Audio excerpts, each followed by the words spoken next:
This podcast is a member of the Voices of Wrestling Podcasting Network. Visit voicesofwrestling.com to hear the rest of our great podcasts, as well as show reviews, columns, opinions, and updates across the world of wrestling.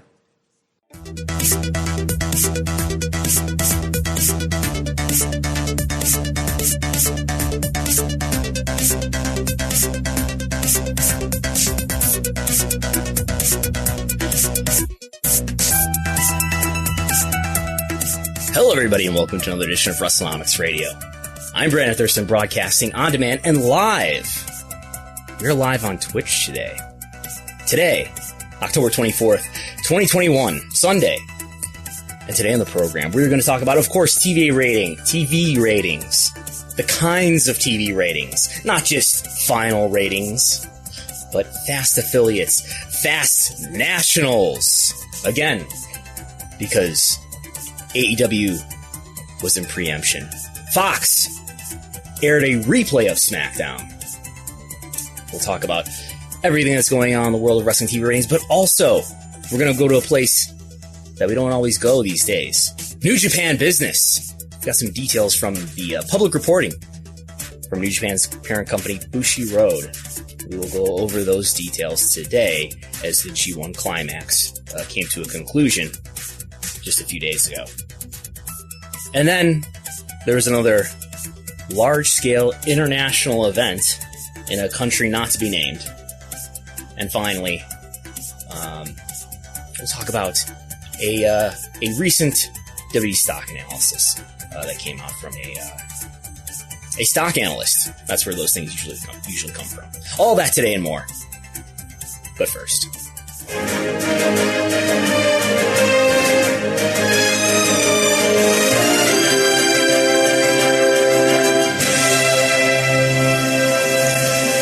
And yeah, it's another edition of Wrestlenomics Radio. Chris Gello joined alongside Brandon Thurston, and it was a little bit of normalcy. And we'll get kicked off here with Smackdown, which was on Fox, but we'll be back on FS1 next week. Yes. But wait a minute. But look at this. Speaking of normalcy, I did a house call, as people may know, last week. I did watch it back, and it looks like we are not in person. We had the most not in-person looking in-person podcast I've ever seen. Have you seen it? Did you see like a little bit of it at least? Yeah, I will go back and watch it to see how it looked. Because, so I'm using this webcam. We will not use that webcam again for something like that. But like, it's a little bit of a fisheye, so we look a little bit bent, and I'm not completely on the screen at parts. And it looks like somebody could have spliced us together. You know, just we could have done this, you know, like, it looks like it might as well have been this for people watching on Twitch right now. It may have well just been us sitting, look, we're in the same room. Hi, here, over here, fist bump me. You're not going to fist bump me. Okay, fine. I've been disrespected. Oh, it's too late. I'm gone. I'm going to complain about you in the locker room now. But that happened. I fixed your microphone that, I've been complaining about for months. We have spent a lot of time trying to fix your microphone.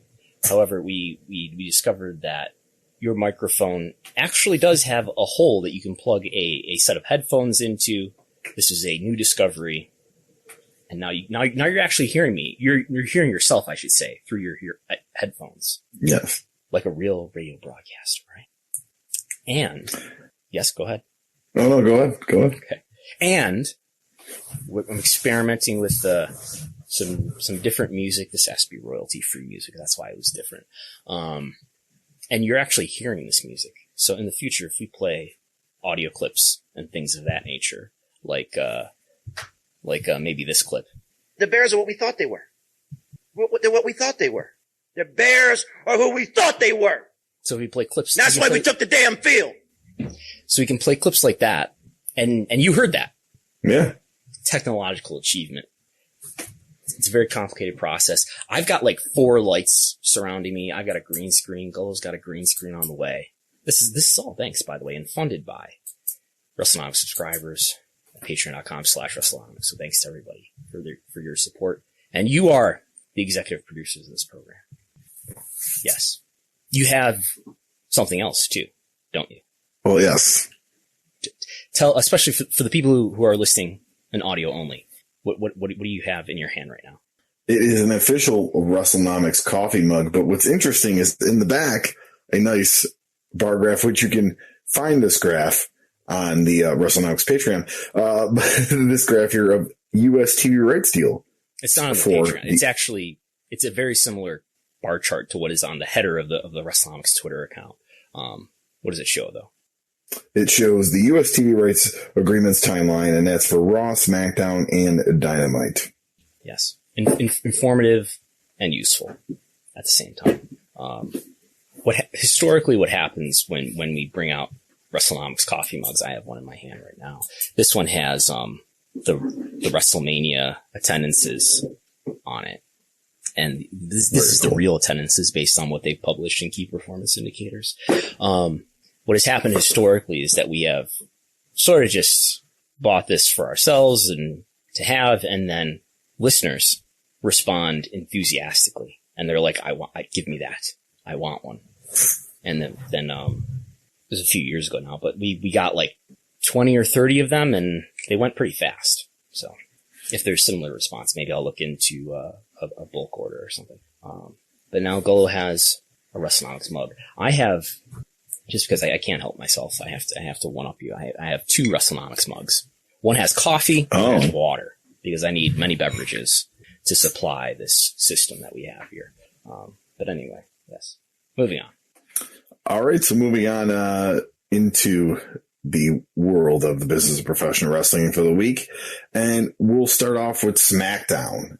Smackdown back here on Friday night, at least for this week on Fox. Now, this is based on preliminary data from Nielsen. And this would be the FAST affiliates. And we're looking at 2.22 million for the P2 Plus with a 0.58 and 1849 based on early projections. And obviously it's kind of compared to last week's, which was on FS1, which did 866 with 0.24. But back on SmackDown, over 2 million. I'm sorry, back on Fox, over 2 million. But of course, it's a 1 week thing for right now. I should tell you here too, these columns here that show the deltas, which is just a fancy word for the differences. I've changed this to show the comparison versus the last 4 weeks. Median of the last 4, which is my favorite measurement to compare a given rating against. This was, I felt, the best thing to do because we have these preemptions happening. So if you take the median of the last 4 SmackDowns, for example, the median gets rid of what would be misleading in an average or just a comparison to last week. Because if we were just comparing to last week, the difference would be like 150%. Yeah. This is comparing the last 4. So it's, this is a good rating. This is a pretty good rating for SmackDown. Yeah. It was coming down the heels of Crown Jewel, which aired Thursday afternoon on Peacock. The large scale international event. Did you watch the large scale international event? I have not yet. I was working during the day on Thursday, and then I was out of town this weekend at a cabin with my wife celebrating our anniversary. So I have not watched any of these wrestling programs. Happy anniversary! I saw all the Instagram posts celebrating this. Yes, like pictures of like Puff and Kevin Blackwood and Kevin Bennett and the man formerly known as Body all together. They were all at your wedding. Yes.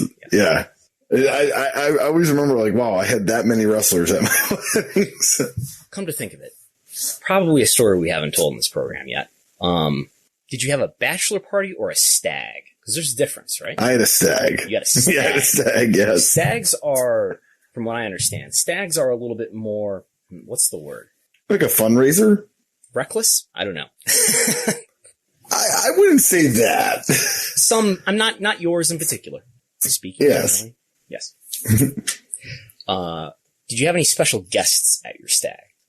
I did. I was unaware of this before the stag happened, but here I am at the stag. A few of the guys. Surprise guests. They got Virgil to show up. He showed up with a giant stack of 8x10s. I think he sold 2. But, yep, he was just there. And one of the guys that helped pay for the wrestler was like, hey, man, he doesn't really like drink alcohol or anything. So can he just have pizza and stuff? I'm like, yeah, sure. He's a special guest. Yeah. So they like paid his, I think he's out of Pittsburgh or something, right? Yes. Pittsburgh. Yeah. Excellent. Anyway. Yeah. So some of the ratings information we're talking about today are fast ratings. Before we go any further with the ratings, can you, Chris Gullo, remember / tell us what the 3 ratings are and what they actually mean, or what they are? Define them. Well, fast affiliates, you're only going to get that with your broadcast networks, your ABCs, your Foxes, your CBSs, and all that. And that's based on all the data they get from their affiliates. For example, Fox 29 in Buffalo and whatever, Fox 45 in Rochester, whatever it is. But yeah, you're going to get a base data on that. But that's why we had the skewed numbers back with preseason football, because they're just pulling everything was on every Fox affiliate. But then you had to remember that half those things were playing preseason football. Well, not half of them, but some of them were, instead of Smackdown. Usually they're pretty reliable, but they're, with some rare exceptions like that, the finals are always higher than the fast affiliates. But go on. Number 2, the second kind of rating that we'll talk about. Fast nationals. And this would be for your broadcast networks. This is something that's very pricey too. Like you have to get from Nielsen to get that data Only out. Broadcast? No, it's a cable. This is cable. I said cable networks. I meant that's what I meant. It could be. It's either cable and broadcast. Yes, but yeah, this would be cable and broadcast from Nielsen. And this, I don't. You would have to help me on how accurate this normally is when the final rating comes out. I'm glad you asked, because guess what? There's a slide for that. So here's the differences. People watching on video right now can see. If we just look at P2 Plus, which is total viewership, the difference. So, I'm searching for a word other than conspicuously because I've been using it a lot. For whatever reason, there have been, weekly reports of fast nationals throughout the month of October for Rampage, somewhat for Smackdown too. So the difference in total viewership for Rampage, looking at the fast national against what we eventually learn, the final rating, the final rating has been 5% higher, 8% higher, 5% higher.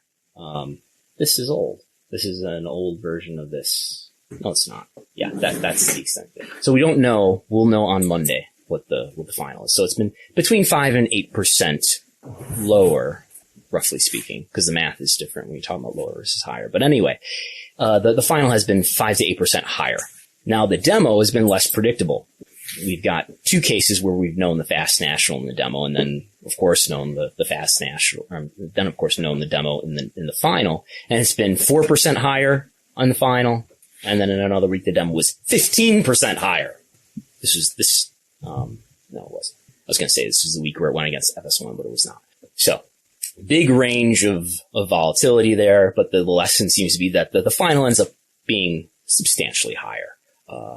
And similar is the case for Smackdown too. It was 6% higher in total viewership, 9% higher in total viewership, and the one demo rating that we have on a fast national for Smackdown, which was October 8th, it was 14% higher in the final rating. So lots of volatility there when you're trying to predict the demo. But what I found when looking at the fast affiliates, which are the regular, normal, this is my makeup, by the way, as I gesture here. I'm wearing a little bit of concealer today. The fast affiliates are pretty consistent. They're consistently about 5 to 6% higher in total viewership. I don't really bother trying to figure out the demo because the information that we get in the fast affiliate for the demo is to the 10th place. Following all that, the 10th place. Yes. Anyway, moving on. All right. So, moving on. And if we want to kind of talk about this, the Fast Nationals, alert here, we had a tweet from Alfred Kanua. Yes. For Smackdown. And Forbes. Yeah. He's saying 2.101 mil, up 4% from last week, and 18 to 49 at 684,000, up 15% from October 8th, and number 1 on TV. and then we'll talk about the Rampage rating, and then we can kind of talk about the second part of that tweet there. But Rampage, this is what we have preliminary data as well. Brandon is projecting 550,000 the P2 Plus with a 0.29 and 18 to 49. That is slightly down for P2 from last week with 538, but up in the 18 to 49 with 0.24. So probably that half an hour maybe helped with no half-hour competition, maybe help with the 18 to 49 rating there. But you're looking at over the last 4 weeks, though, it has been down 7% in the 18 to 49, which is well, because the bundle of 4 weeks in the trail here are the back end of Rampage settling down into whatever it's going to settle down into. So it's I mean the first 2 months or so of Rampage have been this cooling period. And there's been baseball competition in there as well. But a lot of it, I think, is just initial excitement about the new program and then that settling off. And Alfred Kanua on his tweet said Rampage 515,000 down 11% from last week. 18 to 49, he's predicting 272,000 down 13% from the 15th. He's not predicting, he's reporting. Or the first, the Fast Nationals, yes. Yeah. So these are Fast Nationals that he's reporting that would be from Nielsen. I'm taking these numbers and saying, okay, according to what the differences have been in the past versus the final, this is what I expect for the final. Because I think it's fine to report Fast Nationals. I think it needs the context of if we're thinking of, because all we're comparing this to in our history is the final ratings. So what is this going to be for a final rating is what I'm trying. Go ahead. And just one note too, he said that SmackDown doubled Rampage in 18 to 49 in its return to Fox, which I mean it's kind of expected as far as with it being a broadcast network versus a cable network, and in time slot wise too. Yeah. All right. Any other thing? Anything on Rampage that you want to touch? I don't think so. Not really. I did a whole program on Monday. Right? Monday on the 30-minute war. That's on YouTube, where we talked about all of the head-to-head stuff. We have the head-to-head slide here that we can put on the screen real quick. I don't know if there's anything interesting that stands out here, but basically, so this is not this most recent Friday, but now 2 Fridays ago. The image on the screen right now shows the 30 minutes where the two programs did run head-to-head, and SmackDown well ahead in total viewership, but Rampage has a 15% lead in the demo, 328 to 285,000. So Rampage ahead on every demo within the demo that we have spliced out here, except for women 35 to 49. All right, and as we talk about it next week, SmackDown will be back on FS1 for the World Series. As we are now going into the World Series, which the Atlanta Braves advanced for the National League last night as we're recording this. Yes. And the LCS, what happened in the LCS? The Houston Astros advanced, defeating the Boston Red Sox. In what game? What game number? I don't have that number on top of it. Game 6. I told you. Game 6. Game 6, which meant that there's no Game 7. Where was Game 7 supposed to air? It was supposed to air Friday night. It was supposed on what network? On Fox. On Fox. So, open time slot at 8 o'clock on a Saturday night. What else airs at 8 o'clock on a Saturday night, at least on this particular weekend? Saturday Night Dynamite on TNT. So, what ended up happening is this. Go ahead and tell us what happened. All right, so we found this out, and I think this came down the pike Saturday morning, if I remember. Yes, that the first I heard Fox Fox was going to air an encore presentation of SmackDown with a special look at that large-scale international event, and that was going to air at 8 o'clock. So an encore of what they aired on Friday night there at 8 o'clock. So very interesting, but hey, they're not in competition. Brandon, with AEW, they don't acknowledge they're not in competition. No, they just, you know what? They figured, why not give the fans, give them an encore on Saturday? Probably just a coincidence. So what we have here on the screen is the fast affiliate for that Saturday, this is according to Nielsen via Spoiler TV. So 613,000 is what I would be. Is what I'm projecting. So the real fast affiliate number is 578,000. If you tack on, and I don't know if this is going to be a different delta here because it's a different kind of audience maybe. It's just replay, so it's not maybe the normal kind of audience. But anyway, if we tack 6% onto this, which is usually the difference between the fast affiliate and the final rating for Smackdown, it ends up being 613,000. If we look at our spreadsheet, our big spreadsheet, which patrons have access to at patreon.com/Wrestlenomics, Dynamite last week in the same time slot, Saturday night at 8, did 727,000 viewers. That would be substantially higher. That would be higher by over 100,000 viewers than 613. Was there more competition though on Saturday night? Was there a baseball game on last night? Yeah. TBS had the Braves game. Okay. Was there basketball? Was there anything else on TV? I'm sure there was basketball, NHL. Well, but in any event, or maybe college football. Or maybe there was less interest in TNT. These numbers could be quite close, but we'll find out.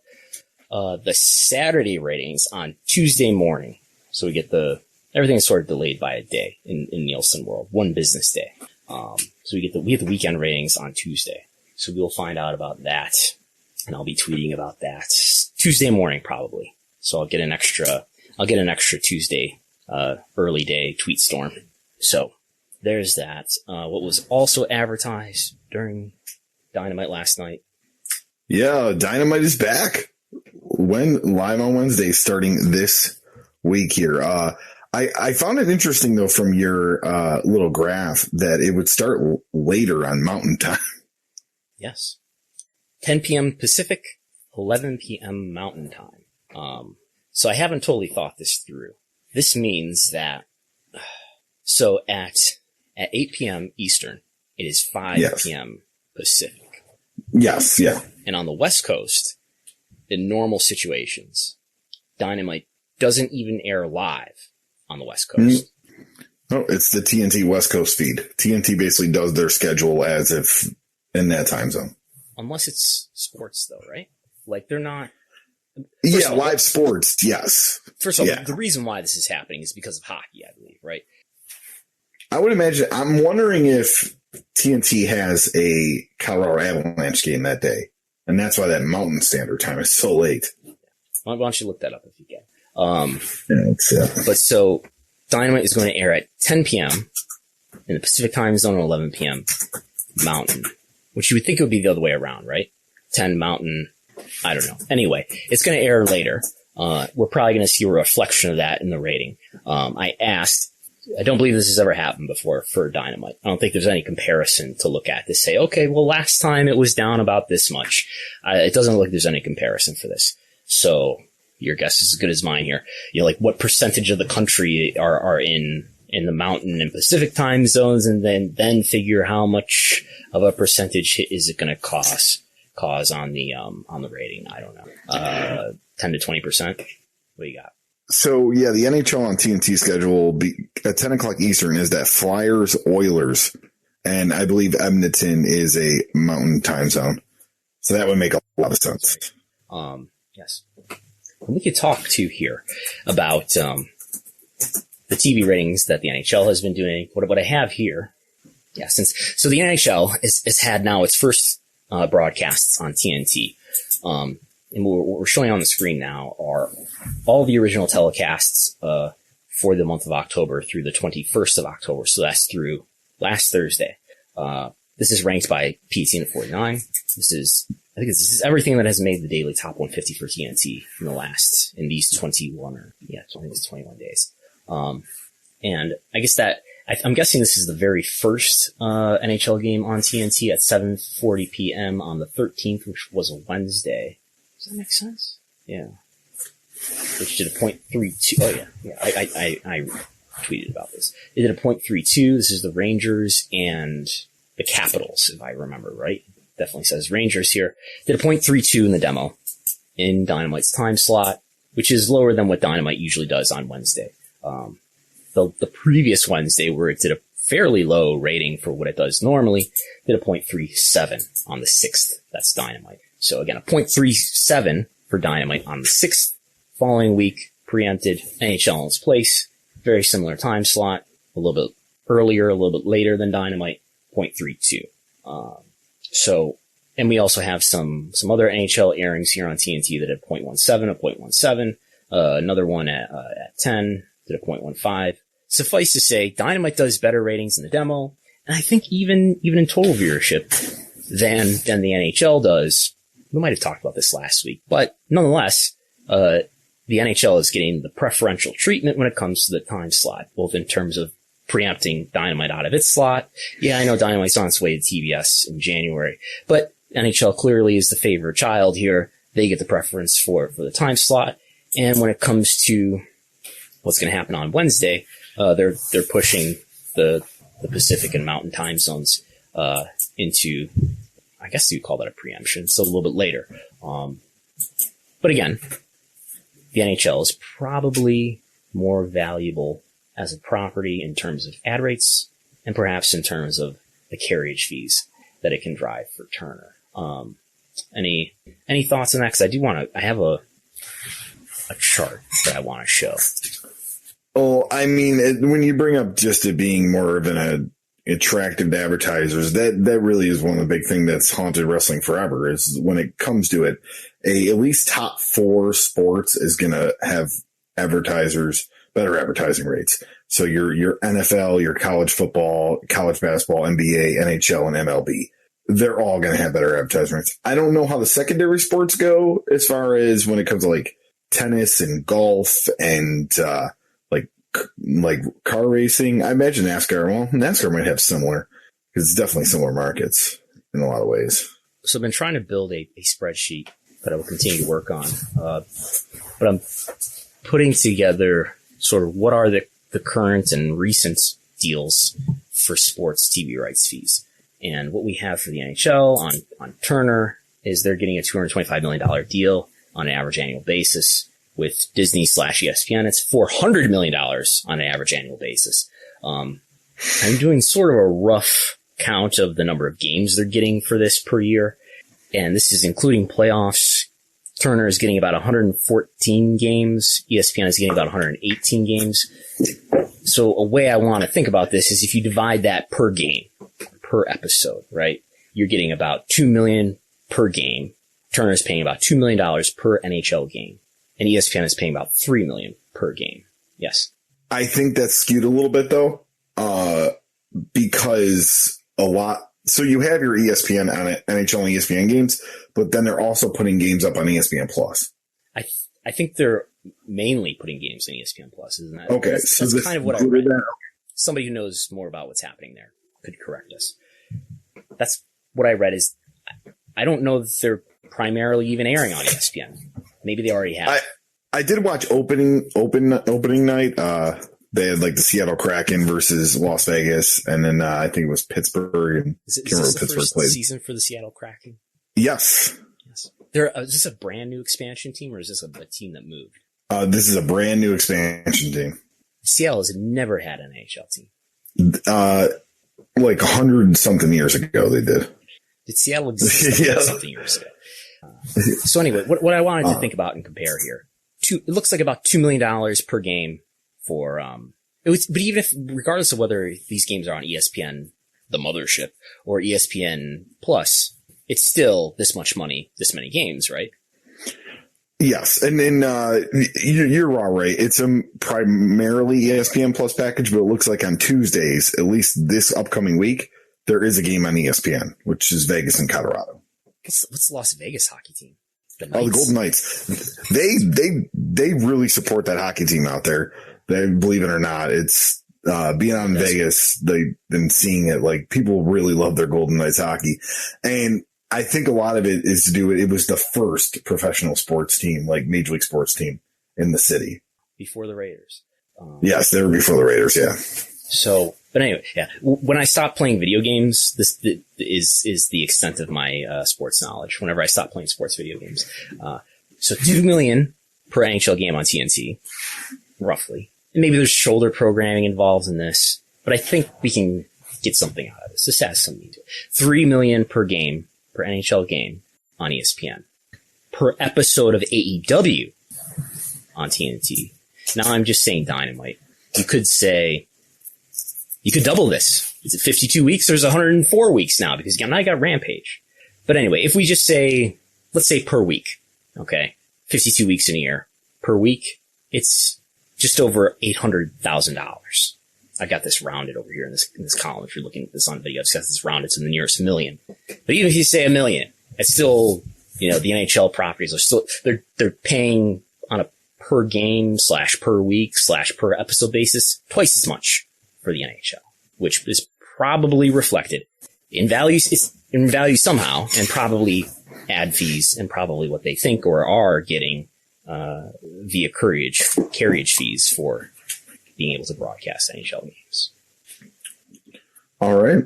And if we're going to move back real quick, we should mention, well, how does WWE compare in that sort of per week, per episode breakdown? $4 million for SmackDown, $5 million for Raw. So in a sense, Raw and SmackDown are more valuable, are more expensive than the NHL on a per game basis with at least this methodology. So it raises the question, well, if Turner was paying more, and let's say we're 4 years from now, where perhaps Turner is paying more in the next round or whatever, let's say Turner re-signs the deal and with a major upgrade for AEW, let's say 4x. Now we're at like $4 million per episode for AEW or per week for AEW. And maybe then the Preemption story is different. I don't know. But it's all kind of moot, I guess, because Dynamite's probably going to go to TBS, and it's going to go to TBS and probably stay there. But Rampage is going to stay on TNT, where it's probably immune from Preemption. Moving on. All right. So moving on, we're going to go back to the ratings report and talk about Monday Night Raw. So this past Monday, October 18th, 1.59 million with a 0.39 of the 18 to 49. That's down slightly from the 11th with 1.58 and 0.42. But here, looking at your trends here, Brandon, over 4 weeks, the 18 to 49 has gone down 19%. And now Monday Night Football obviously is probably the biggest cause of that. But that's a very huge dip for the 18 to 49. It's been a preponderance of sports telecasts happening right now. I heard someone say, Brandon Ross on the Late Show podcast, in fact, this is one or two of the days recently, maybe more than one, is one of the very few times in history where there has been games that are not preseason or exhibition games all on the same day for the NFL, the NBA, the NHL, and baseball, all broadcast on the same day. So this is not normal sports competition that they're facing. Nonetheless, we can say that if I'm looking in the spreadsheet now, I'm going to sort the raw P1849 ratings that we have from smallest to largest. And what we will find is that this was the smallest 18 to 49 audience in the history, probably in the history of Monday Night Raw. 514,000 viewers again. That comes out to a 0.39 demo rating. A demo rating that AEW has surpassed on a handful of occasions. I say probably the lowest ever. I only have demo 1849 viewership numbers going back to 2011. I can't imagine there was a lower number than this even in the early 90s. But if that information is out there, hopefully someone would pass it along. But most likely this is the lowest in the demo ever. It'll probably be up this week, unless, but I don't know. There's probably still going to be baseball competition, right? There's still going to be, if anything, the World Series coming up. So I don't know. We'll see. We'll see if they can go lower than this. Yeah, let's look up the World Series TV schedule because I think it does matter what's going on here this week. But with the West Coast and Mountain Time preemptions, Raw will probably avoid a unfavorable comparison against Dynamite this week. I would guess, just to take a random sort of guess, something in the low 0.30 range for Dynamite, something in the high 0.30 range for Raw. So Raw is probably safe from that comparison this week. Yeah, I mean, they're going to get lucky for Raw because there will be no World Series games on Monday with the schedule. We're looking at Tuesday night for game 1, Wednesday night for game 2, and then Friday, Saturday, Sunday for game 3, 4, and 5, and then Tuesday and Wednesday of next week for 6 and 7. Okay. So, but there's still obviously Monday Night Football. Is there NBA? Yes. Is there NBA on Monday? Probably not. Monday's not an NBA night. There's no, unless it was the playoffs or something, right? Yeah, not a main network night, I'm sure, like for the NBA League Pass and stuff, but. Okay. All right. And, I don't know if you want to kind of talk about where Raw is in the original telecast for the top 150. Sure. We can talk. So just how we looked at TNT earlier. And by the way, Rose to the Top is sort of in the middle or lower half of the middle of these programs. There's a few dozen of them here. Rose to the Top, we'll talk about it later. It's only a 6-episode season, I guess.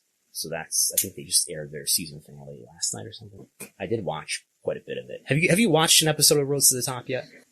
I've only seen a clip, or two. I know I have to do watch, but, a friend of ours was on the clip, Kevin Bennett, and I joked that I was going to announce him as seen on Roads to the Top. Yeah. Kevin Bennett. Right. Roads to the Top superstar. How did he end up on Roads to the Top? So Brandy's next to Leva Bates talking to a couple people, and like he's in like the background, like laughing at whatever joke she made next to Luther.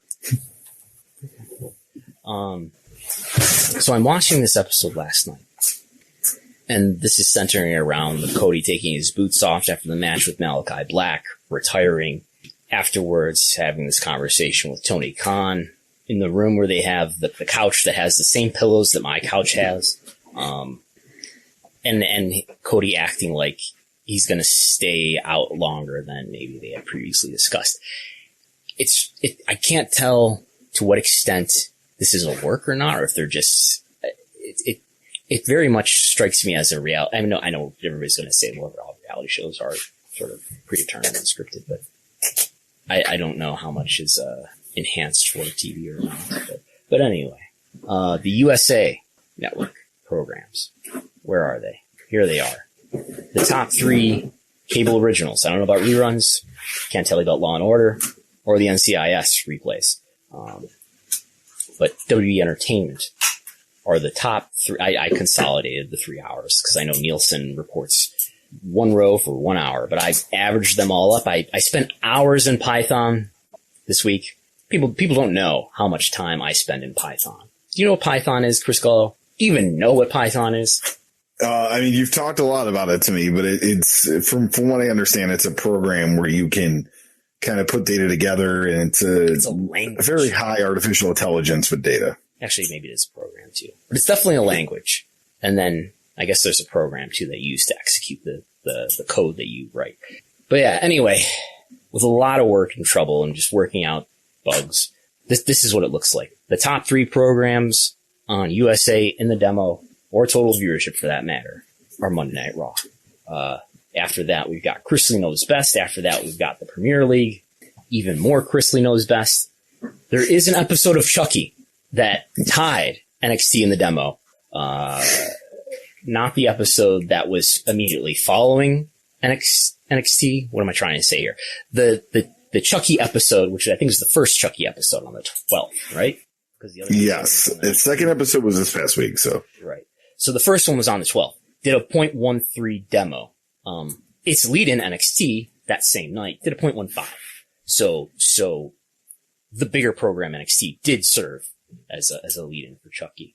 But cutting it close. We'll talk about Chucky when we talk about the NXT rating. Okay. I don't know if you know what I'm alluding to, but anyway, the moral of the story, why I prepared these tables today, and this is another table here. I don't know how easy this is to read because it's a fairly big table. but this is September 2021, the entire month, the top cable originals. When you exclude NFL and college football dominates cable. So what I did was I just excluded all the cable, all the college and all the NFL programs that I could. This might not be perfect, but this is my attempt at it. And to say, all right, if you exclude football, again, pro and college, what's leading on cable? And it's The Walking Dead, Rick and Morty, and wrestling. That's what's dominating this list. And more wrestling than the others. You know, just to read off, let's say the top 1, 2, 3, 4, 5, 6 or so. Raw, Dynamite, Walking Dead, Raw, Walking Dead, 90 Day Fiance, AEW Dynamite. And I'm going to go further. There's 2 episodes of Rick and Morty. So, I know there's some people who are concerned about is wrestling's popularity declining? Well, WWE's popularity has declined on a really macro basis over the last 4 or 5 years. I think there's a preponderance of metrics that will tell you that. Not saying anything about their financial state, which is in the opposite direction, thanks to the value of their media rights fees. But, what's dominating cable? What's doing really well on cable other than football right now? And if we were looking at, the entire month of October, year to date, we would see a lot of baseball, as we see right here. Is this, okay. We see a lot of baseball. We see some NBA. And then we start to see The Walking Dead, The Real Housewives of Beverly Hills, and WWE, 90 Day Fiance, Raw. This wouldn't include Smackdown because Smackdown is broadcast, but then Dynamite. So, and then the NHL doesn't even show up until we've seen a couple episodes of Raw and then 1 episode of Dynamite in a month where Dynamite was only in its regular time slot 1 time so far. Moral of the story is wrestling does really well on cable, both WWE and AEW. Wrestling may or may not be getting more popular. WWE has gotten less popular since about 2016 or 17. Maybe it's at least stabilizing now. Maybe it's growing, whatever. But wrestling does really well on cable. And wrestling's media rights values have never been in a better place. Wrestling's never really been in a better place financially in terms of being efficient. Question I have for you, Brandon, as we're talking about this is, you bring up cable. Well, we do have the national telecast, 18 to 49 on Fox. And how does Smackdown, how does wrestling on a broadcast network? That's right. Our producers did prepare that as well. So Fox is a more challenging network to compare yourself to other programs in. Fox is in far more homes, and Fox is probably, just spending more aggressively. And guess what dominates Fox in October? Of course, it's football. So we've got lots of Sunday football. There have been simulcasts of Thursday football. But I think there's more that makes this list than what we're showing right now. We're showing something like 20 or 30 slots here, and 2 episodes of Smackdown finish in the lower half. But it does better than all but football, of course. An episode of The Simpsons that had an NFL lead-in. The Masked Singer, an ALCS game. 911, don't know what that is, but I see it in the rankings all the time. An episode of The Great North. A lot of these Sunday programs, though, you'll notice a lot of these non-football programs are also on Sunday because they probably had an NFL lead-in. Big Noon Saturday, that's college football pregame, I think. And Bob's Burgers, also a Sunday program at 9, probably had an NFL audience lead-in. So SmackDown does pretty well too. Maybe Fox is a little bit disappointed in the ratings that SmackDown is producing, but relative to other programming, wrestling does really well. And I think it's still, obviously I'm not a witness to negotiations or anything, but best I can tell, wrestling is still a really good value, especially compared to what you would have to replace it with, which would be, in most cases, scripted programming that would be, would be 2 hours long in the case of SmackDown. And that would cost several $1 million to replace. And, but wrestling is giving you a pretty good rating for, in the case of SmackDown, like $4 million an episode, which is a pretty good deal. And just to answer your question on 911, it is a drama that focuses on first responders, dispatchers, and it's starring Angela Bassett and Jennifer Love Hewitt. Doesn't CBS or some other broadcast network have like they do the police, the EMTs, and the fire all in the same Chicago. block. Chicago, that's right. Chicago Fire, Chicago Med, I think it's Chicago PD. That's what, yes. I bet P50 Plus loves that. Well, they love their blue bloods. We know this. That's true. I think this is what I've always thought should be the case. I think you should, on the Patreon, of course, this has got to be monetized. You should do a review of all these other programs that we talk about peripherally and tell us how good they are. And it's kind of funny, and maybe just shows how my tastes are. The current like cable programs that I watch, we never discuss. they're never even the top. What do you watch on cable? I watch What We Do in the Shadows and American Horror Story and Career Enthusiasm. And we just never hear about it. No, What We Do in the Shadows is FX. Have you watched Squid Game? I have not. My wife has. I watched a little bit of it when she was watching the Squid Game soundtrack. Yes. The other day. Yes. I have watched Squid Game. Yeah, it's very well received from what I hear. I mean, I watched a little bit of it when she was watching it, but extremely violent, but very interesting.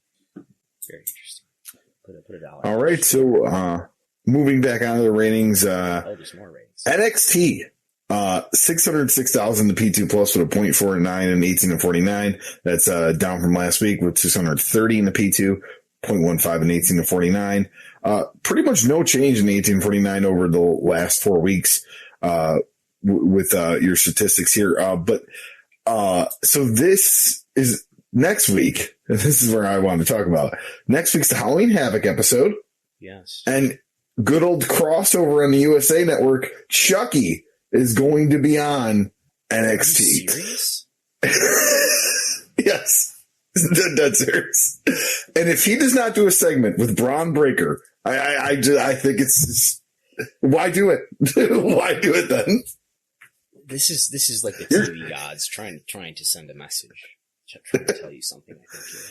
I think. I felt like you were speechless for a minute. For people who may not know, what is the significance of Chucky in the wrestling lore? And this is where people like, and I myself always had the belief that this was a Vince Russo thing in WCW, but no, this was before Vince Russo. This was Eric Bischoff in charge.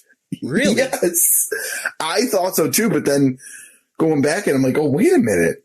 And basically Chucky interrupted Rick Steiner. In 1999 this happened? Yes. Chucky interrupted Rick Steiner and popped up on an episode of Nitro, and Rick got really mad, and then we never saw anything from him ever again. Chucky, it was October 12th, 1998. Yeah, you're seeing the same thing I am. Wow. That's when they're just on top of the world. That's before Goldberg drops the title to Nash at Starrcade. Yeah. Goldberg is the man right at that moment. And remember, like, Chucky is like, come on. He's like challenging him from a video screen. Yeah.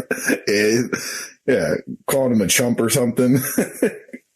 This is one of those things that, like, you can see people don't know wrestling, but are like executives thinking this is a great idea. Integration. Wow. Cross promotion. Oh, awesome idea. All right, go take care of it. You figure it out. I don't know. Chucky should probably be in the WWE Hall of Fame then, because this should be a second celebrity appearance. Usually it takes 2, and then you're in. Fair. Celebrity wing, Chucky. Okay. All right, yeah. Anything else we want to talk about NXT? No, it'll be interesting to see. It'll be meaningful to see whether this can pop a rating. Halloween Havoc last year did a really nice rating for NXT relative to what it had been doing in the surrounding weeks. It was its highest number for a long time after, and maybe it's. I would have to look, but it did a really good rating. Will this do anything? Do people care enough to tune in beyond the normal audience? I've had the NXT on. That's what I'm going to refer to it as, the NXT. And I definitely haven't watched it closely. I've heard there's some green people in the ring. Yeah, I don't have much hope for this version of NXT. The median age, which we can show on the screen now. The explicit purpose of this program, the explicit intent, is for this to attract a younger audience. I've heard that. Other people have heard that and reported it. If we look at median age, let's go 100%. That's what the median age looks like over the last 5 months or so. And who's got the oldest program of the 6 programs that we track across WWE, AEW, and Impact Wrestling? NXT. Has it gotten younger since NXT 2.0? No. It's gotten older. Because it's not a program that's especially interesting to young people. I think the old version of NXT had its own issues, but this isn't a remedy. I mean, you can quantify that. Yeah, I mean, as far as Halloween Havoc, what would draw people in? You got Ciampa versus Braun Breaker, Raquel Gonzalez versus Mandy Rose for the women's championship in the spin the wheel, make the deal match. Tag titles, MSK and Imperium. I think, you know what? Bill Watts. I think if we're going to go to Bruce Pritchard and whatnot and relaunch this thing, why not just, what's Bill doing these days? Just, this seems like a job that he'd be up to. Jerry Jarrett? Call Jerry Jarrett up? Yeah, and at least, I don't know if there's any torch talks that Jerry Jarrett looks bad in, but maybe he's a better option than Bill Watts. Yeah, and then just the MSK versus Imperium, and a mystery superstar will be unveiled or whatever. So whatever that means. So that's what they're trying to draw people in. There it is. There it is. What is happening? It's crossover. All right, moving on. All right. We don't have we already talked about the Dynamite rating with the 727,000.28. We talked about the Roads to the Top recap, but it did 340. Well, this is October 16, 340,000 with 0.14 and the 18 to 49.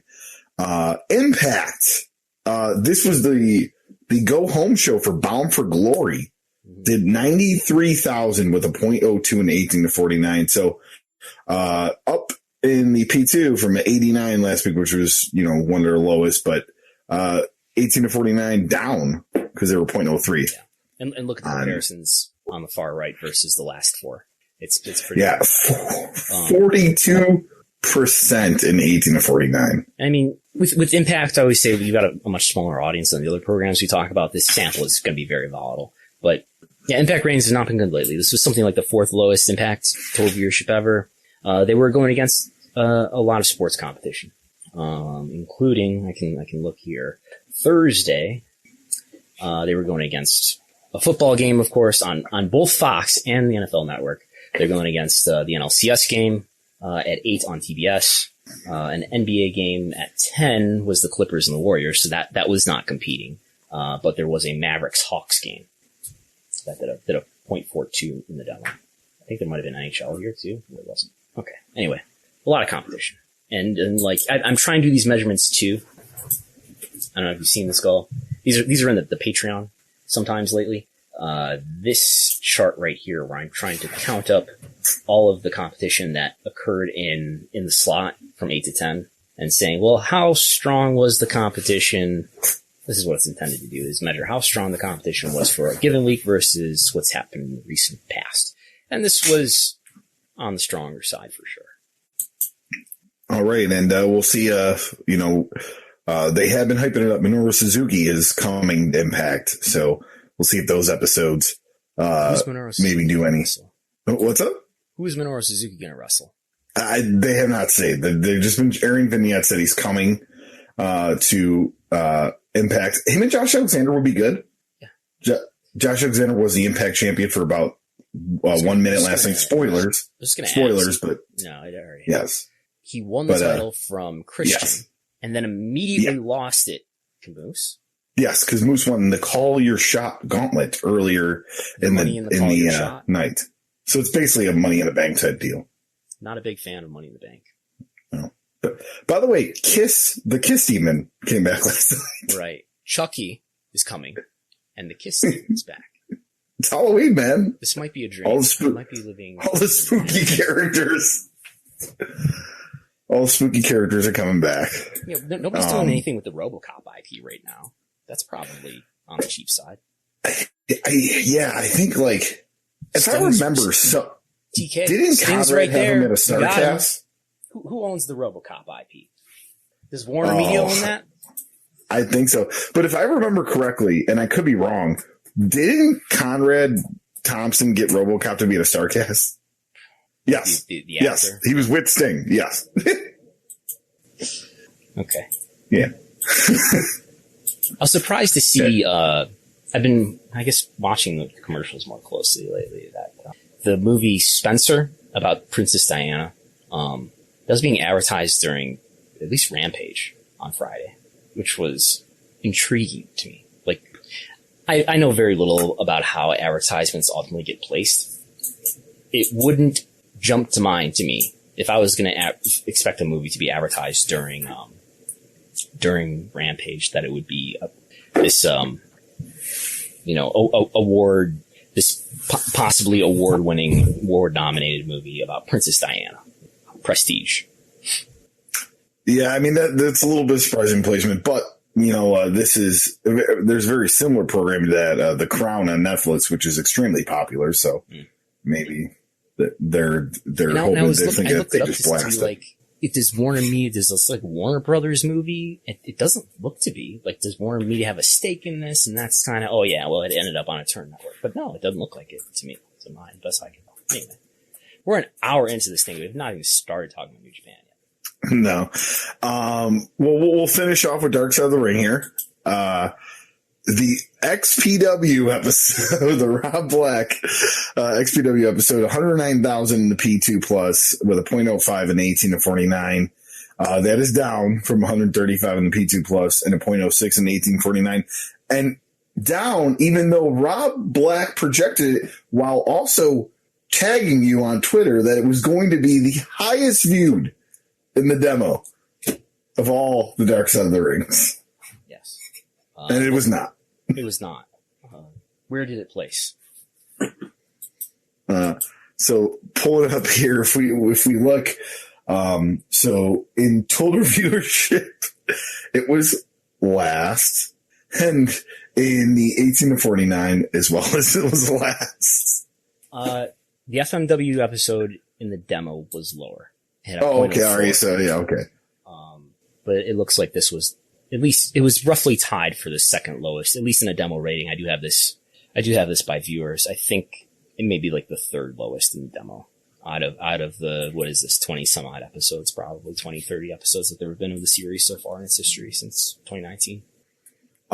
We've talked about the narrative is the second half of, Dark Side of this season has not really performed well. I don't see any major changes, but I wonder if next year's topics will be more mainstream, because my theory is next year? We'll see. I mean, they're on Thursday. They have, like we just discussed with Impact, they were going against a lot of sports competition, and this entire latter half of the season was September onward. So it was all going against the NFL, as Golo shows us his forehead. Oh, sorry. I was just trying to see if they've ever actually ran in the fall before. And this might be the first time. No, looking at the episodes. It's been April, May, March, April, May, June, September. So that makes a lot of sense. I don't know how many more episodes we have left of this year. It might just be the steroid trial. Next week this is it. Vince McMahon versus the world. By the way, I think we have someone on the line here. I am a victim. There he is. He's next. Vince, the steroid trial is next. In 1994, Vincent Kenny McMahon versus the United States. All right. I think it's time to switch gears a little bit here, Brandon. Sure. And we'll get you right into it. Really a state of the update of the business of New Japan Pro Wrestling. A very interesting year for New Japan Pro Wrestling, as COVID affected Japan probably more than it did the States over here, as being more lockdowns and outbreaks, just based on what they thought was, a dangerous surge in COVID rates. So the business not normal. We've seen a lot of New Japan talents over in the States this year. I think more than most years, especially with the New Japan Strong program. Been doing a lot of tapings on that. So it's been a very interesting year for New Japan Pro Wrestling. Also the Roku deal, which we'll talk about in a second too.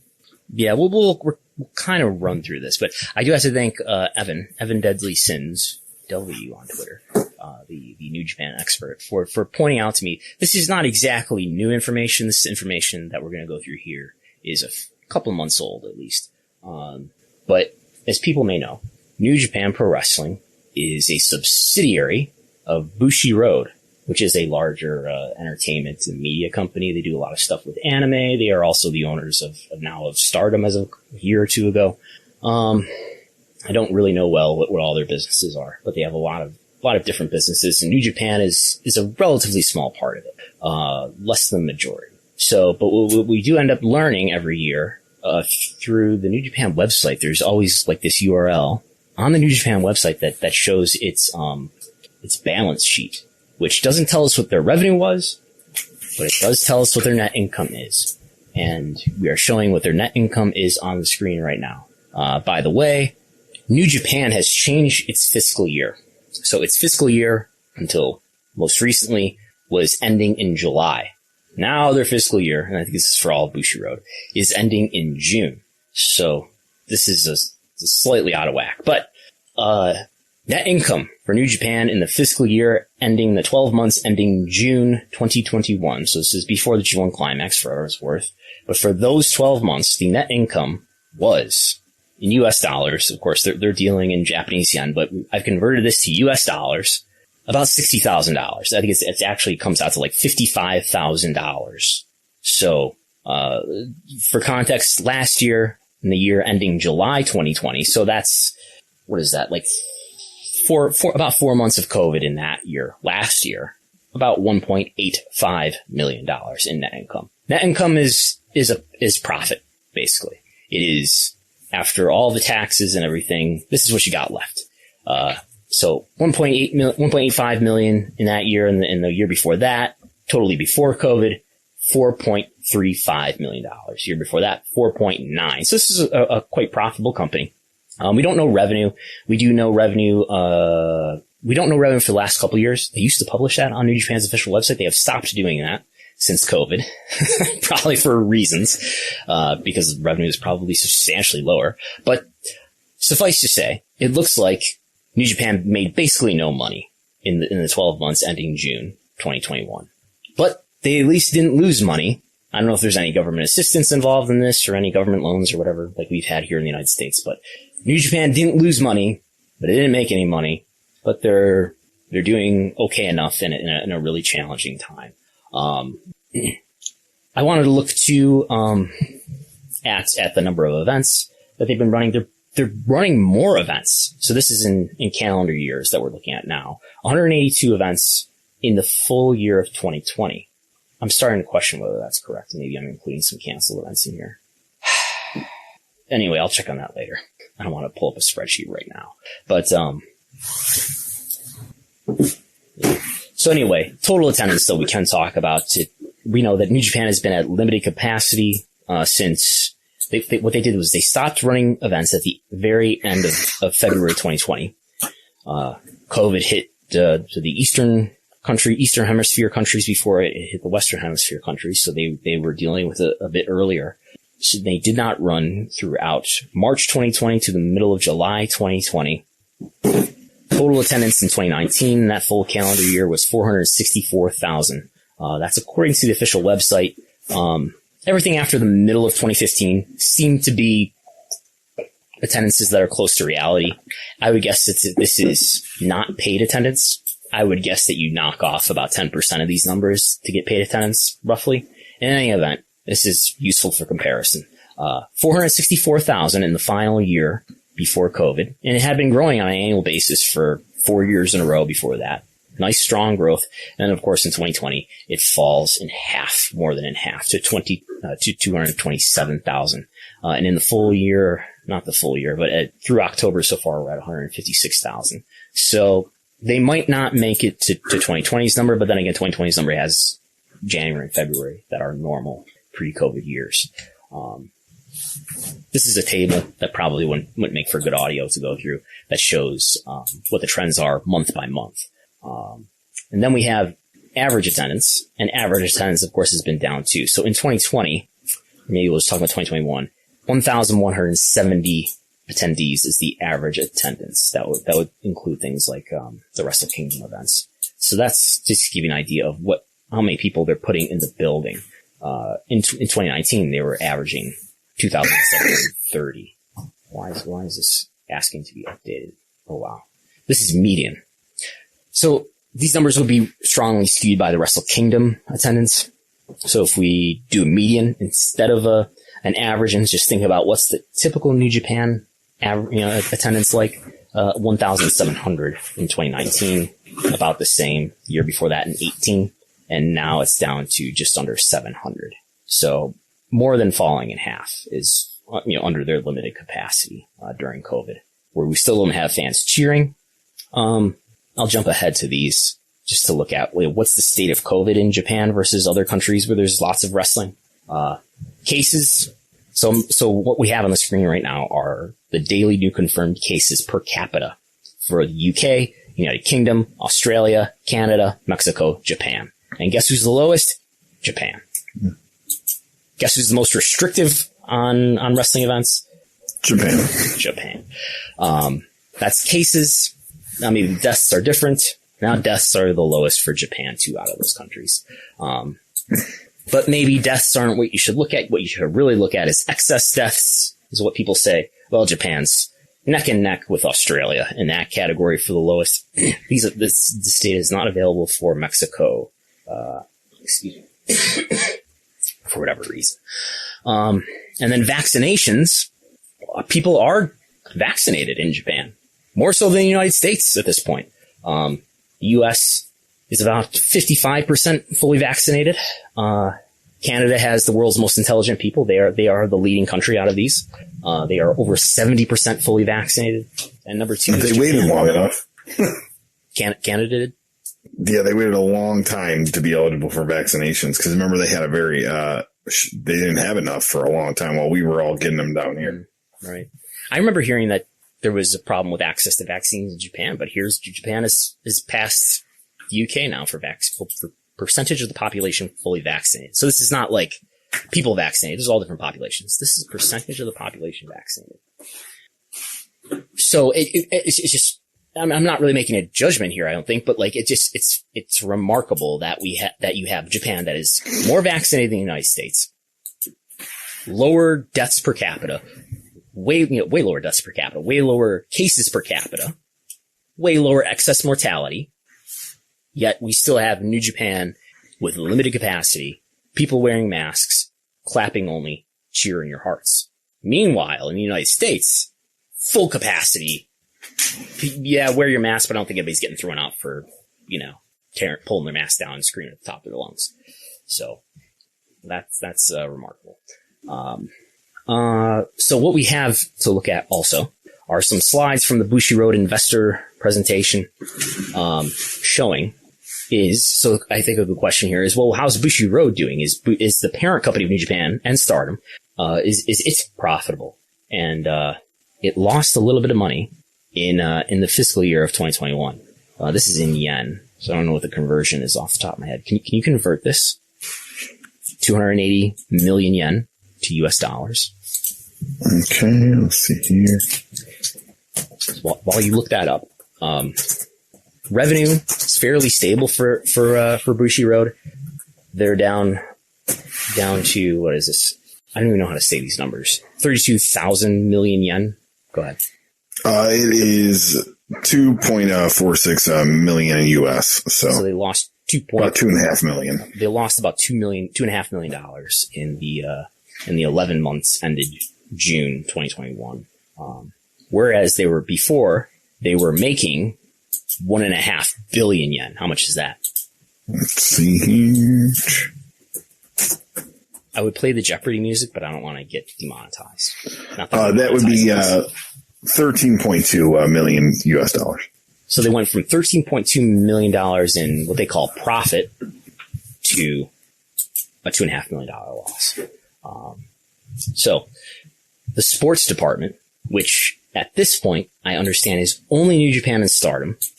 So I mentioned earlier, we don't know what the revenue is for New Japan, but this gives us a pretty good indication here. This is by quarter, but if we look at this by thought I had this by year. This is by quarter, and this is more of a thing by quarter. Okay, but if we look at this by quarter, the yellow, the sports division was making 1,500 million yen. So I guess that's 1.5 billion yen, right? But now in Q4, that's only 2 months. But the revenues in these, in Q3 and Q4 2020, that's fiscal year. So I'm guessing that's the earliest part of the pandemic, where, revenues fell substantially from 1.8 billion yen down to 976 billion yen, 772 million yen, but then grew back up almost to where they were in 2019. But there's an interesting tidbit in here. Is it on this slide? No, it's not. So I'm going to ask you, Costello, how many subscribers do you think New Japan World has? Oh, I don't know. I would say, let's say maybe 100,000. That's a good guess. So this slide, can you read this slide? Can you actually read it? Are you able to see it? See the words? It's blurry for me, but I believe I have that on the slide. Do you need Wrestlenomics headquarters or are you a monitor, an external monitor? I think we're okay. I have this graph though, the quarterly trend of net sales by department. So what it says here is number of paid. When is this from? This is what the yes, I can read that. Yeah. Oh, okay. Go ahead and read it.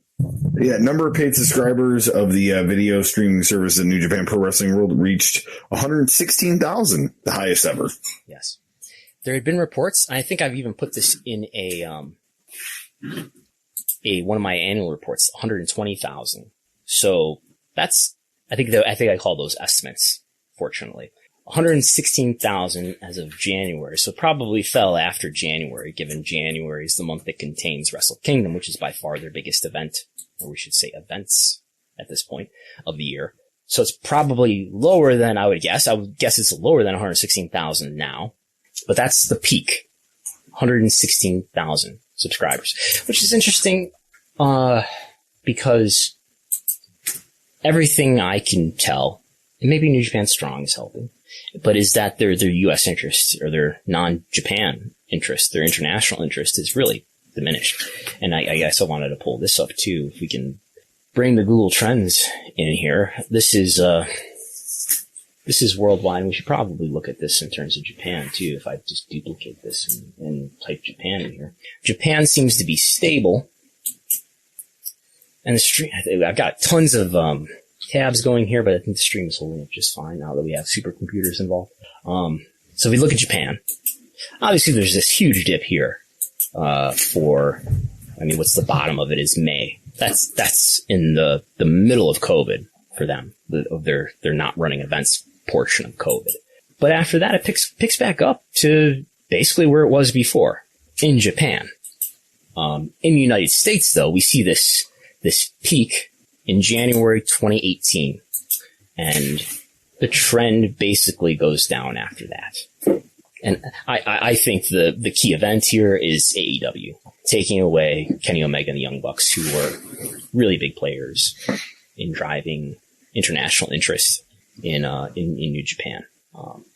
And I think they have a portion of a crowd. I mean, just like we saw all the diminished interest in wrestling in the U.S. when there weren't crowds. There are crowds, but there's crowds that can only clap. So it's not the full experience.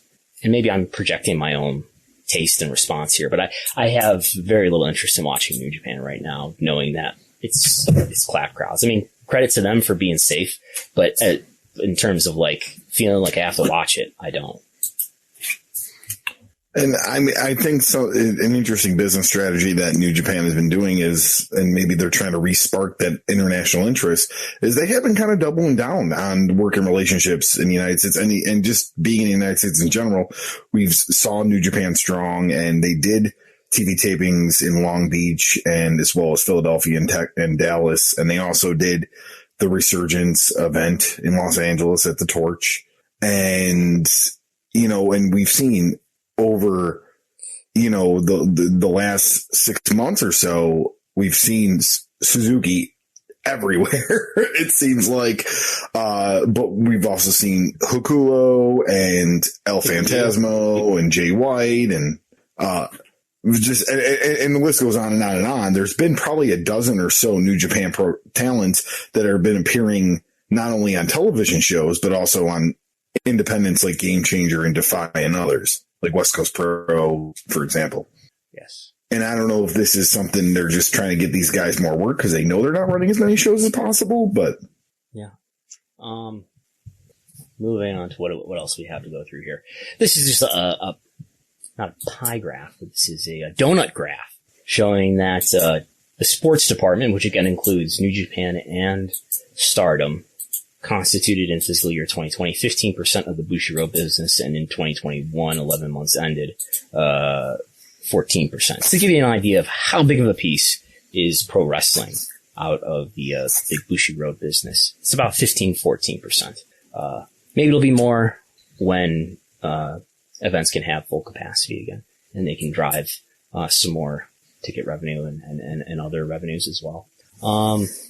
Just to jump through these, it's always informative to look at who they're putting on their slides. We actually get some wrestlers who appear on some Bushiroad slides. We have they're celebrating the viewing environment in Japan. We've got an image of Tanahashi, and then this image has Ibushi, Tanahashi, Okada, Naito, and Hiromu.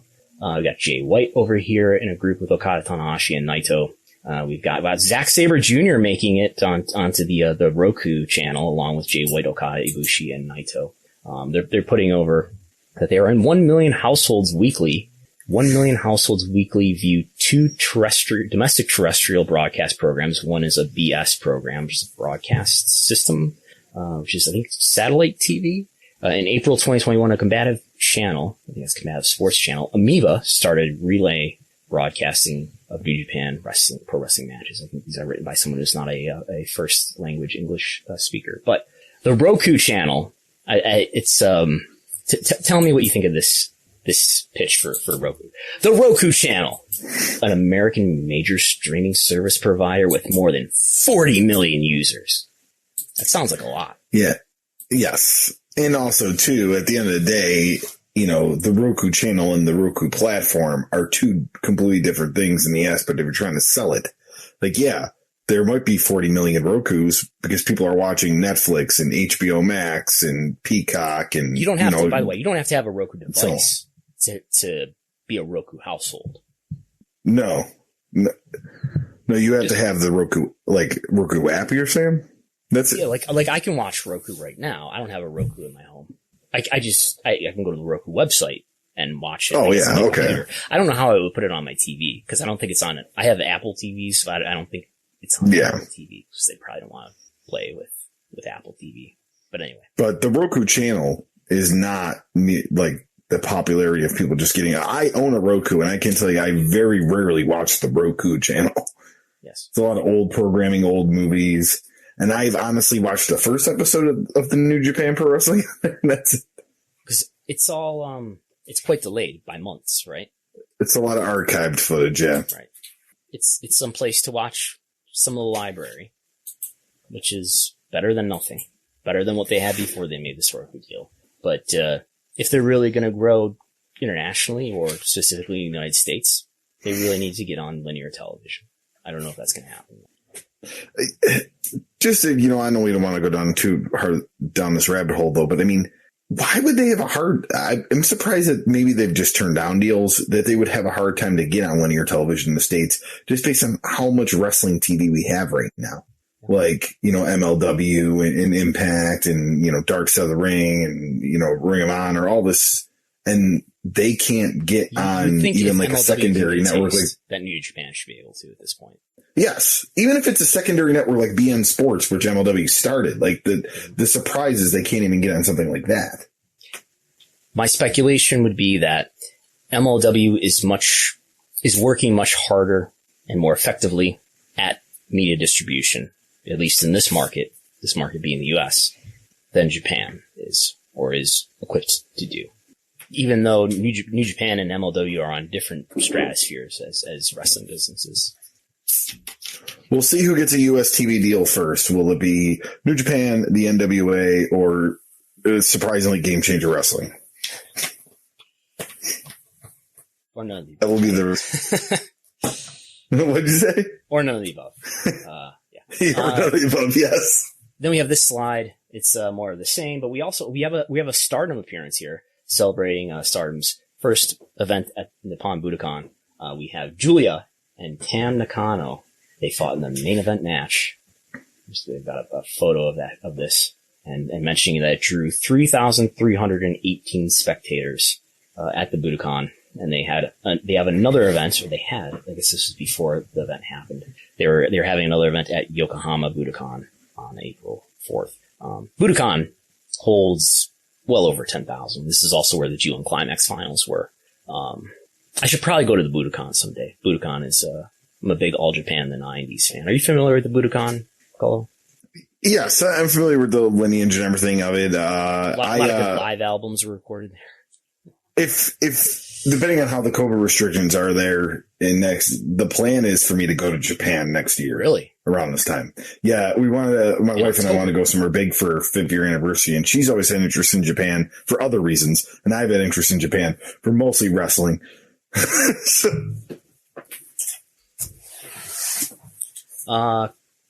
Quickly, there was another large-scale international event, this time in Riyadh. Yes, I love that Sean Ross Sapp tweeted, for those interested, yes, the talent plane has left Saudi Arabia. They successfully left.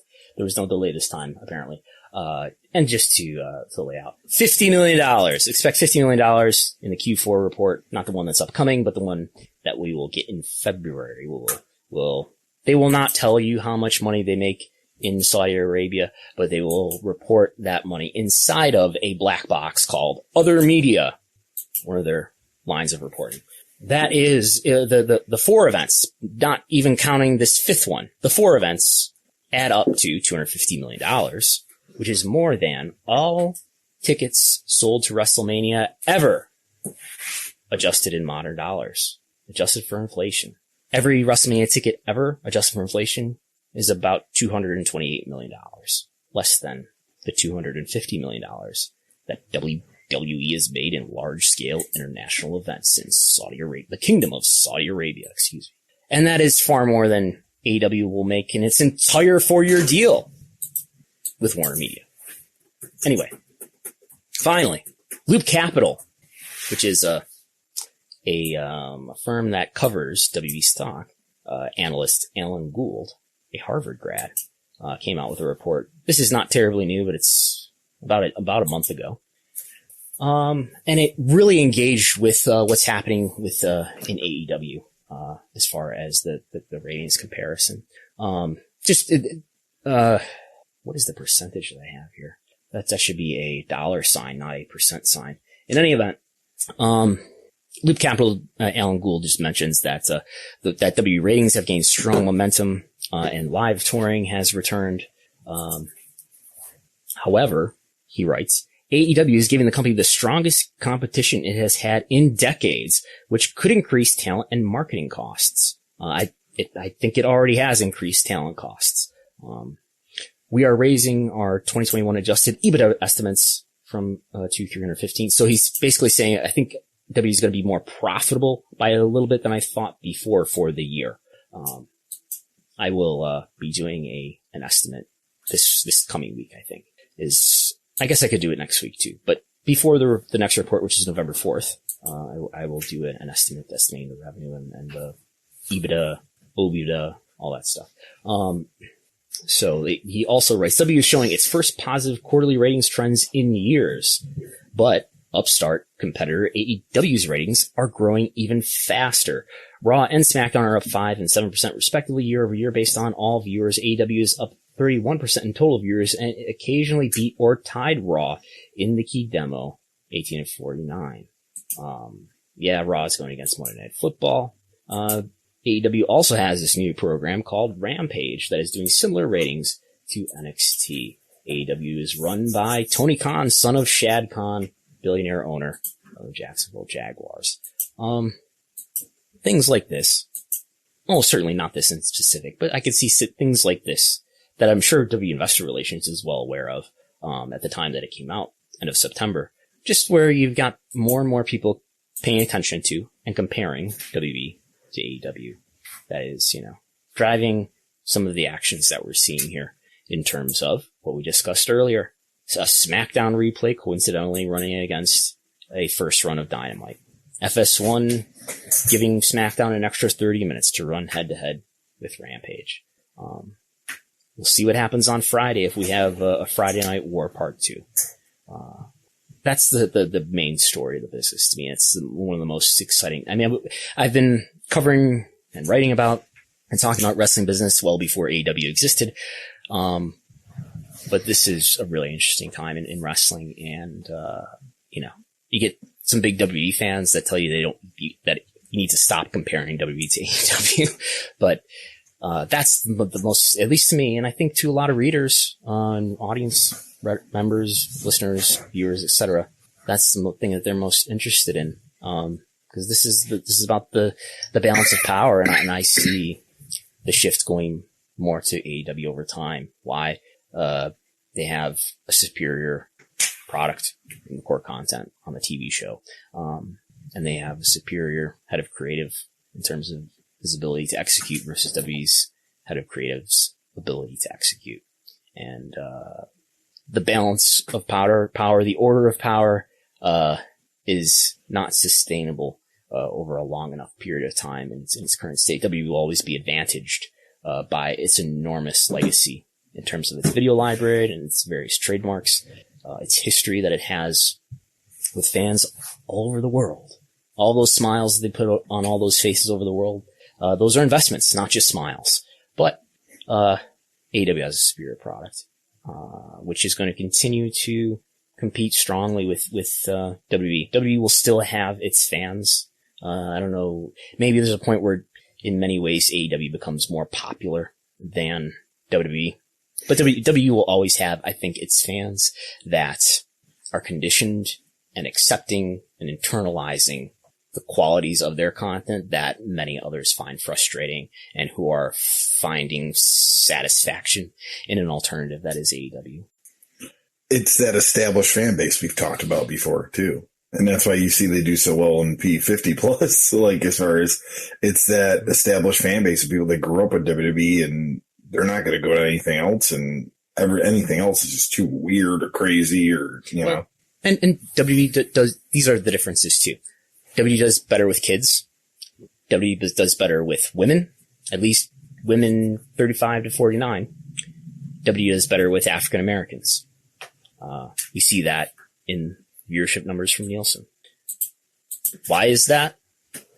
I would speculate that if you look at the independent wrestling. So I see AEW kind of as like this extension of indie wrestling culture and online fan culture, which those cultures often get dismissed and be accused of being, this is the vocal minorities and people are just too loud and they're not really reflecting a real economic reality. They're just making noise and their voices are over amplified. No need to pay attention to them. But their voices have become more meaningful over time. Perhaps as the total available market has gotten smaller for wrestling. In any event, their voices have gotten more meaningful over time. The so-called vocal minority, the so-called hardcore fan, which I think is sort of a misnomer and misleading. It makes people like today's hardcore wrestling fan, today's hardcore WWE fan who loves Roman Reigns, who has Roman Reigns as their profile picture on Twitter and who yells at me when I report ratings. Those are hardcore fans. That's a hardcore fan, but what people are referring to, it seems to me, oftentimes when they use the term hardcore fan, they're talking about like this fan that's watching all these different wrestling products, not just WWE, or maybe not barely even WWE. In any event, I think AEW, its opportunity became available in large part for a number of reasons, but in large part because there's this growing independent fan culture, this growing online fan culture. These groups of people were, increasingly dissatisfied with WWE. Talent was dissatisfied with WWE too. In any event, those those cultures, indie wrestling fan culture, online fan culture, seem to be, and things like the Reddit census, the data that we see in that supports that this is a disproportionately male, disproportionately white population of people. Why is that?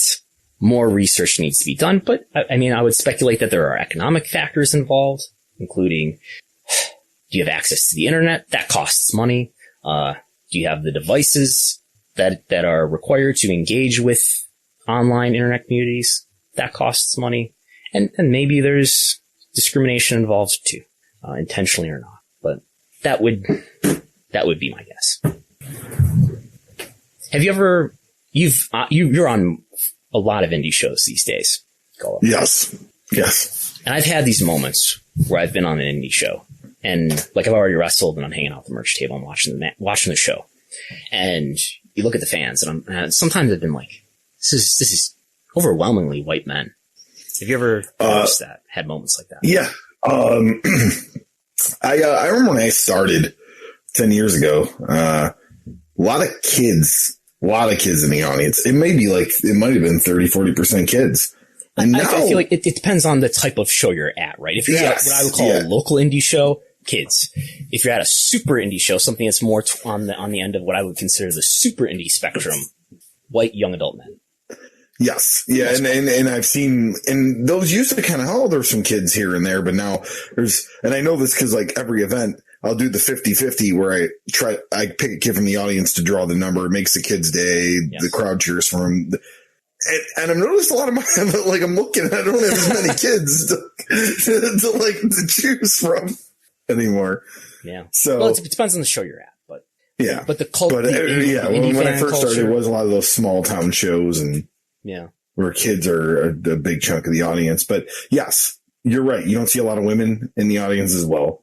You see some, but not a lot. You see some women. You see some people of color, but it's disproportionate to the population at large. It's white men. Why is that? For the reasons economic, perhaps discrimination as well. And I think the response to this is, okay, this is an opportunity for at least AEW to say, how can we engage our audience and people in a way that attracts a larger audience total in the end for us and embraces more people of all different backgrounds. Moving on. I think that's all for today. Yeah. So we can, first I want to thank people, for subscribing to our YouTube. And if you haven't yet, please do. Now that we're betraying YouTube on Twitch. But yeah, we've reached 1,290 subscribers and, we want to keep that growing. So yes. As always on YouTube, we're going back to the regular schedule. I did an emergency Monday instead, right? Monday. Yes. Monday instead. Live TV ratings talk after the information related to the Friday Night War came out. But we're with Dynamite now back in its regular slot. We'll get a rating for Dynamite on Thursday. That's usually where the most interest is. So Thursday evening, early evening, 5:30 p.m. Eastern. Just after the Dynamite ratings come out, you can listen to and watch the live TV ratings talk.